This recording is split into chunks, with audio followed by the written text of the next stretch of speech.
اولم یرو، اور کیا نہیں انہوں نے دیکھا، ان اللہ، بے شک اللہ تعالیٰ، الذی، وہ ذات ہے جس نے خلق السماواتی، پیدا کیا آسمانوں کو، والارض، اور زمین کو، قادر، قادر ہے، علی، اس بات پر، ان، یہ کہ، یخلق، وہ پیدا کرے، مثلہم، ان کی مانند۔ اللہ تعالیٰ کے لیے کیا مشکل ہے؟ یہ غور و فکر کریں تو یہ بات سمجھنا کوئی بڑی بات نہیں۔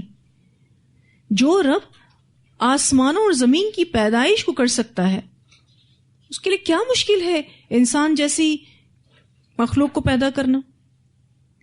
وَجَعَلَ لَهُمْ، اور اس نے مقرر کر رکھا ہے ان کے لیے، اجلن، ایک وقت، اور یہاں پر اجلن سے مراد موت ہے اور قیامت ہے۔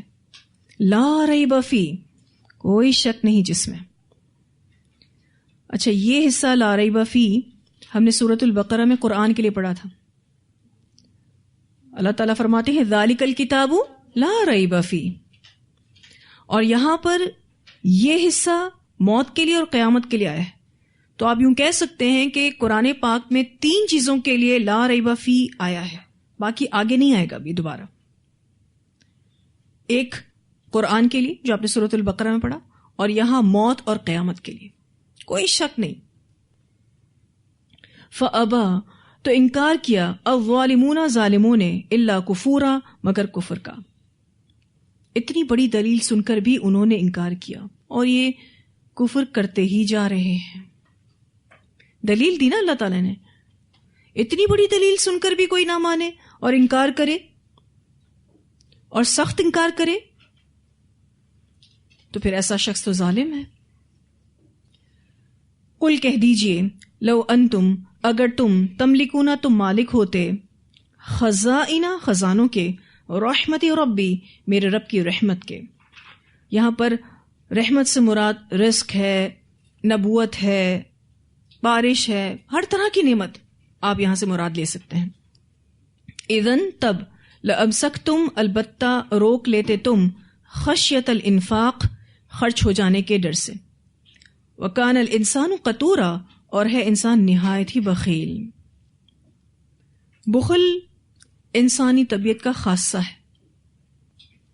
انسان ہی چاہتا ہے کہ خیر اپنے تک ہی سمیٹ لے، میرے سے بڑا کوئی نہ ہو، میری شان سب سے بڑی ہو، میری سرداری میرے پاس ہی رہے، میری کرسی میرے پاس ہی رہے، جو نعمت میرے پاس ہے اس میں سے میں کوئی شیئرنگ نہ کروں، یہ بس میرا ہی ہے۔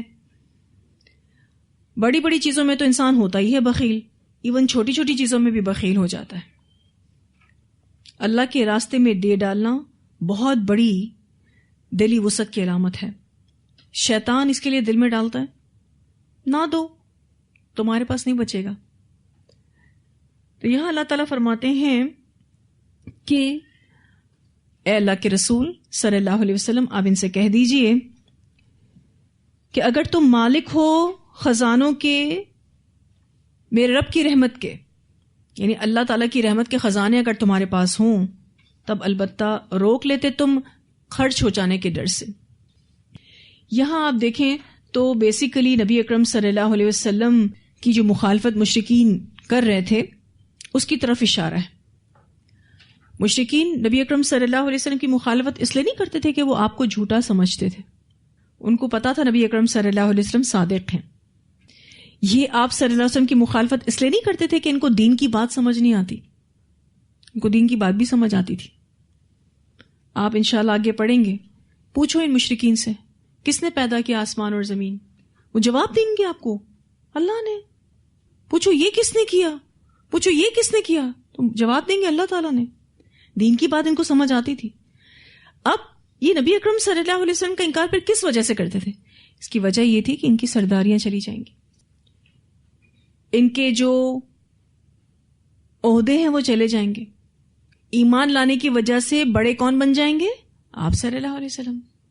اب یہ اتنے بخیل ہیں کہ یہ اپنا عہدہ، اپنی سرداری چھوڑنے کے لیے تیار نہیں ہے۔ تو یہاں اس آیت میں اس طرف بھی اشارہ ہے کہ اگر اللہ تعالیٰ ان کو اپنے خزانوں کا مالک بنا دیتا تو یہ کسی کو کچھ نہ دیتے، یہ ہیں ہی بخیل۔ یہ نبی اکرم صلی اللہ علیہ وسلم کو بھی اس لیے ایکسیپٹ نہیں کر رہے کہ آپ صلی اللہ علیہ وسلم بڑے بن جائیں گے، آپ صلی اللہ علیہ وسلم ان کے مقابلے میں آگے نکل جائیں گے، ان کی سرداریاں ختم ہو جائیں گی، ان کے عہدے ختم ہو جائیں گے، یہ جو بڑے بنے پھرتے ہیں ختم ہو جائیں گے، مکہ کی جو تولیت ان کے پاس ہے وہ ان کے ہاتھ سے چلی جائے گی، وہ جو سارے بینیفٹس وہ اٹھاتے ہیں وہ سب چلے جائیں گے. یہ کیسے پھر ہم نبی اکرم صلی اللہ علیہ وسلم کو مانیں؟ ہم کو تو پتا ہے یہ سچا ہے، کیونکہ وہ کہتے تھے یہ کسی جھوٹے کا چہرہ نہیں ہو سکتا. اہل کتاب نے کیوں نہیں مانا نبی اکرم صلی اللہ علیہ وسلم کو؟ ان کو حسد تھا. ایک تو حسد یہ تھا نا کہ آخری نبی ہم میں سے کیوں نہیں آیا، ٹھیک ہے، اور دوسرا کیا تھا حسد کہ اگر ہم نے ان کو ایکسپٹ کر لیا تو جو اہل کتاب ہم کہلاتے ہیں، اہل علم جو ہم کہلاتے ہیں، لوگ اپنے علمی مسئلے لے کر ہمارے پاس آتے ہیں تو پھر وہ تو نبی اکرم صلی اللہ علیہ وسلم کے پاس جائیں گے، تو ہمارے ہاتھ سے تو یہ سارے پاورز ختم ہو جائیں گے، ہماری تو صحیح نہیں رہے گی. کیا عزت پھر ہماری؟ جو ہمارا عالم کا ٹائٹل ہے وہ چلا جائے گا. پھر یہ کہ مشرکین نے نبی اکرم صلی اللہ علیہ وسلم سے کہا تھا کہ یہ جو مکہ میں ایک پہاڑ ہے جبل صفا، اس کو سونے کا بنا دو، یا پھر مکہ کے ارد گرد نہریں جاری کر دیں. تو اللہ سبحانہ تعالیٰ ان کو نبی اکرم صلی اللہ علیہ وسلم کی زبانی یہ جواب دے رہے ہیں کہ آپ ان سے کہہ دیں کہ اگر میرے رب کی رحمت کے خزانے کے مالک تم بن جاؤ تو بھی تمہارا بخل ختم نہیں ہوگا. کس ڈر سے؟ کہ خرچ ہو جائے گا تو ختم ہو جائے گا. انسان کی فطرت میں بخل داخل ہے. اچھا، اب اگر ہماری فطرت میں اس کو رکھا گیا ہے تو اس کا مطلب تو یہ ہے کہ ہم اس کو کریں گے. رکھا گیا ہے امتحان کے لیے، لیکن قرآن پاک میں یہ بھی بتایا گیا کہ جو کوئی اپنے اس بخل کو کنٹرول کر لے گا تو فلاح وہی پائے گا. وَمَن يُوقَ شُحَّ نَفْسِهِ فَأُولَئِكَ هُمُ الْمُفْلِحُونَ. جو کوئی اپنے بخل کو کنٹرول کرے گا، حرص کو کنٹرول کرے گا، وہی فلاح پائے گا. تو یہاں اس آیت میں ایک بہت اہم بات واضح ہو رہی ہے کہ روزی کے خزانوں کا مالک صرف اور صرف اللہ تعالیٰ ہے. وہ جو بڑا سخی ہے، اس نے آسمان اور زمین کو پیدا کیا اور خرچ کر رہا ہے. اس کے دائیں ہاتھ میں جو کچھ بھی ہے وہ ختم نہیں ہوا. اتنا کچھ خرچ کرنے کے باوجود بھی ختم نہیں ہوا. حدیث میں آتا ہے نبی اکرم صلی اللہ علیہ وسلم نے فرمایا اللہ کا ہاتھ بھرا ہوا ہے، رات اور دن کے مسلسل خرچ کرنے سے بھی اس میں کچھ کم نہیں ہوتا. کیا تم نے دیکھا نہیں کہ جب سے اللہ تعالیٰ نے آسمان اور زمین کو پیدا کیا ہے مسلسل خرچ کیے جا رہا ہے لیکن اس کے ہاتھ میں کوئی کمی نہیں آئی. اسے بخاری نے روایت کیا ہے. لیکن انسان کو آپ دے دیں، جتنا بھی دے دیں اس کا پیٹ ہی نہیں بھرتا. ایک روایت ہے نبی اکرم صلی اللہ علیہ وسلم نے فرمایا اگر بنی آدم کو 2 وادیاں مال و دولت سے بھری ہوئی مل جائیں تو یہ تیسری کی تلاش یعنی حرص میں رہے گا کہ 2 ملی ہیں، 2 کافی نہیں، تیسری ہونی چاہیے. اور اولاد آدم کا پیٹ تو مٹی ہی بھرتی ہے. کس چیز کی مٹی؟ قبر کی مٹی. اور جو اللہ تعالیٰ کی طرف جھکتا ہے تو اللہ تعالیٰ بھی اس پر مہربان ہوتا ہے. یعنی جو اللہ تعالیٰ کی طرف رجوع کرے تو اللہ اس پہ مہربان ہوتا ہے. اسے بخاری نے روایت کیا ہے. اب آپ دیکھیں تو انسان کی حرص و لالچ کیسی ہے. اب اگر مشرکین مکہ پر یہ ڈیسیژن چھوڑا جاتا کہ نبی ڈیسائیڈ کرو تو کیا یہ نبی اکرم صلی اللہ علیہ وسلم کو کبھی نبی بناتے؟ نہیں. وہ تو سرداروں کو لاتے کیونکہ جو ان کی پوسٹ ہے نا سردار کی وہ کنٹینیو رہے. انسان اتنا بخیل ہے. ویسے اگر کوئی ہمیں کنجوس کہے ہمیں اچھا لگتا ہے؟ نہیں اچھا لگتا ہمیں. ایسے کیسے آپ نے کنجوس کہہ دیا ہمیں؟ ہم نے ایسا کیا کیا ہے؟ اچھا ذرا بھی نہیں لگتا. لیکن بخل کر جاتے ہیں. علم کا بخل ہوتا ہے، مال کا بخل ہوتا ہے، اچھا اخلاقیات کا بھی بخل ہوتا ہے. پتہ نہیں مسکرا کر دیکھنے میں کیا تکلیف ہے. آج آپ دیکھیے تو لوگ منہ بنانے میں زیادہ سخی ہیں. سوری ٹو سے یہ کہنا پڑ رہا ہے کیونکہ زیادہ تر رویے جو ہے وہ خوشی والے نہیں ہیں، برے لگنے والے ہیں. انسان کی جو فطرت ہے اس میں بخل ہے. اللہ تعالیٰ نے یہاں بخل رکھا ہے نفس میں، ادھر اس کو کنٹرول کرنا ہے. ایسا آپ نہیں کہہ سکتے کہ آپ کو کبھی بھی بخل کی فیلنگز نہیں آئیں گی. آتی ہے جب بھی کوئی چیز خرچ کرنے جائیں، دیکھیں شیطان آپ کے دل میں کیا کیا باتیں ڈالتا ہے. نہیں ابھی اس کو دینے کی کیا ضرورت ہے، دے دو گی تو پھر تمہارا کیا بنے گا، دوبارہ وہ چیز نہ ملی تو تمہیں. اور اسپیشلی جب آپ کوئی پسند کی چیز دیتے ہیں تب تو شیطان کے بڑے وار ہوتے ہیں. اچھا جب دے ڈالتے ہیں سکون میں آ جاتے ہیں. ہم سب کو یہ بات یاد رکھنی چاہیے. دے دیں سکون میں آ جائیں گے. اور آپ دیکھیے کہ اللہ تعالیٰ بھی تو خرچ کر ہی رہا ہے, دن رات خرچ کر رہا ہے, اور وہ کہتا ہے تم خرچ کرو, کمی نہیں ہوگی. اور پھر آپ یہ دیکھیے کہ یہ جو بخل ہے یہ صفت مومن کی نہیں ہو سکتی, کیونکہ آپ کے اندر اگر ایمان ہے وہ آپ کو بخیل ہونے ہی نہیں دے گا. آپ دینے والوں میں ہی ہوں گے, تھوڑا زیادہ کچھ بھی. اگر آپ مومن ہیں بخل آپ میں نہیں آ سکتا. آپ صلی اللہ علیہ وسلم نے فرمایا کہ مومن کے دل میں دو چیزیں ایک ساتھ جمع نہیں ہوتی, بخل اور ایمان. یعنی اگر ایمان ہے تو بخل نہیں آئے گا, اور اگر بخل ہے تو پھر ایمان نہیں آئے گا. تو مومن کبھی بخیل نہیں ہوتا. ہم سب کو بھی انشاءاللہ دینے والا بننا ہے انشاءاللہ تعالی. یہ جو کتورا کا لفظ ہے نا, حالانکہ بخیل کا لفظ بھی آتا ہے قرآن میں, احادیث میں بھی آتا ہے بخل کا لفظ, لیکن یہاں کتورا آیا ہے. اس کا روٹ ورڈ ہے قوف تا را, دل کا تنگ ہونا. اور یہ دل کی تنگی آپ سب محسوس کرتے ہوں گے جب آپ کسی چیز کو دینے کا ارادہ کرتے ہیں. اور یہاں پر کتورا جو ہے یہ فعول کے وزن پر ہے, یعنی مبالغے کا صیغہ ہے. تو یہ بتانا مقصود ہے کہ بڑا ہی تنگ دل ہے انسان.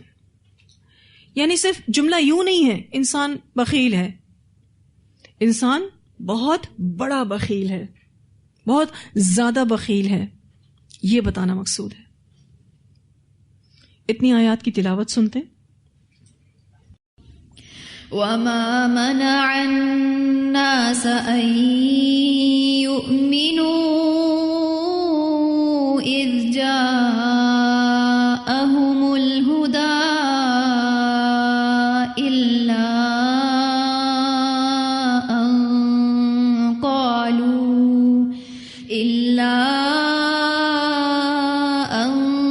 قَالُوا أَبَعَثَ اللَّهُ بَشَرًا رَّسُولًا قُل لَّوْ كَانَ فِي الْأَرْضِ مَلَائِكَةٌ يَمْشُونَ مُطْمَئِنِّينَ لَنَزَّلْنَا عَلَيْهِم مِّنَ السَّمَاءِ مَلَكًا رَّسُولًا قُلْ كَفَىٰ بِاللَّهِ شَهِيدًا بَيْنِي وَبَيْنَكُمْ إِنَّهُ كَانَ بِعِبَادِهِ خَبِيرًا بَصِيرًا وَمَن يَهْدِ اللَّهُ فَهُوَ الْمُهْتَدِ وَمَن يُضْلِلْ فَلَن تَجِدَ لَهُمْ أَوْلِيَاءَ مِن دُونِهِ وَنَحْشُرُهُمْ يَوْمَ الْقِيَامَةِ عَلَى وُجُوهِهِمْ عُمْيًا وَبُكْمًا وَصُمًّا مَأْوَاهُمْ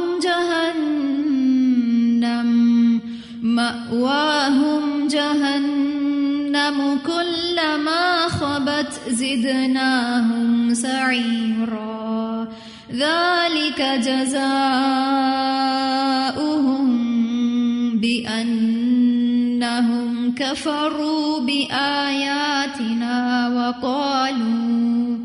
وَقَالُوا أَإِذَا كُنَّا عِظَامًا وَرُفَاتًا أَإِنَّا لَمَبْعُوثُونَ خَلْقًا جَدِيدًا أَوَلَمْ يَرَوْا أَنَّ اللَّهَ الَّذِي خَلَقَ السَّمَاوَاتِ وَالْأَرْضَ قَادِرٌ عَلَىٰ أَن يَخْلُقَ مِثْلَهُمْ وَجَعَلَ لَهُمْ أَجَلًا لَّا رَيْبَ فِيهِ فَأَبَى الظَّالِمُونَ إِلَّا كُفُورًا قُل لَّوْ أَنتُمْ تَمْلِكُونَ خَزَائِنَ رَحْمَةِ رَبِّي